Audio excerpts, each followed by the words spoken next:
Mesdames et bonjour et bienvenue à l'écoute de cette autre édition de votre revue de presse. Nous sommes le mercredi 24 février 2021 au Cameroun.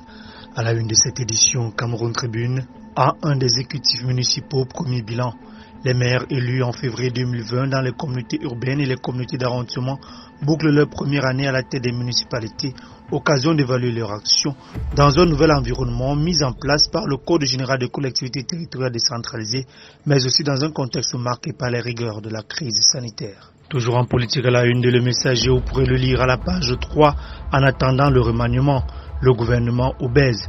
L'équipe Diongouté, formée de 65 membres, est considérée comme l'une des plus pléthoriques du continent. Entre récompenses politiques et efficacité, Paul Biya aura du pain sur la planche pour former la prochaine cuvée. Le journal L'Action titre ce mercredi à la une RDPC, OFRDPC, OJRDPC, l'union qui fait la force du parti. Ces trois organes de base ne sont jamais aussi redoutables sur le terrain que lorsqu'ils travaillent en étroite collaboration. Un esprit d'équipe que la direction encourage au plus haut point. En santé, le quotidien Le Messager titre Coronavirus, le Cameroun se prépare au pire.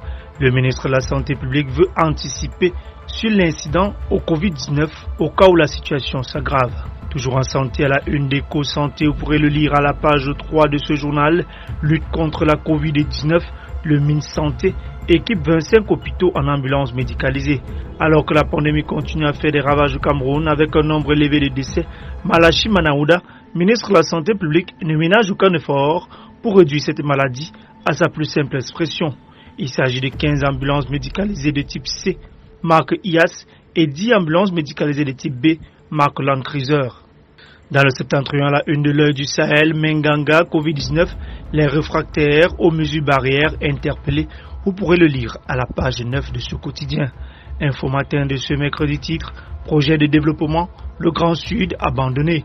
Elim, Bayrobé, Taïga, ces trois ministres consacrent curieusement depuis quelques années l'essentiel de leurs projets et budgets aux régions dont ils sont originaires, au détriment des zones forestières qui ont jadis amorcé le développement de tout le pays à travers le cacao, le café, le bois ainsi que d'autres cultures de rente.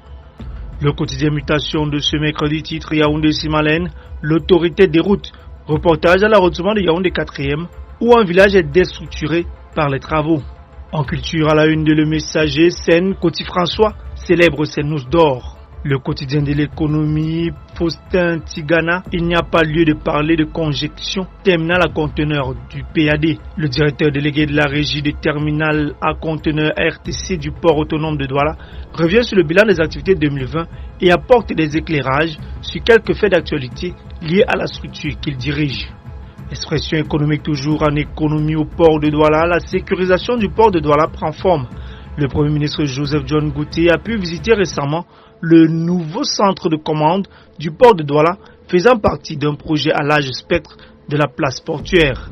À la une de Le Quotidien de l'économie, assainissement, 600 bouteilles de gaz domestique siphonnées saisies à Douala. À la une d'émergence, toujours dans la même affaire, saisie de 6000 bouteilles de gaz dans un réseau de siphonnage. Expression économique toujours en économie, ville de Douala, Fritz Tonnet et Bassadine se disputent la SMID. Toujours la une de Expression économique, vous pourrez le lire à la page 5 et la page 7.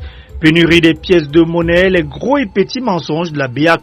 Alors que la Banque centrale annonce l'injection des pièces d'argent sur le marché depuis 2019, les usagers constatent que les transactions financières sont de plus en plus difficiles, faute de petites monnaies. À la une des commentaires insécurité, comment la crise en RCA plombe l'économie de la région de l'Est.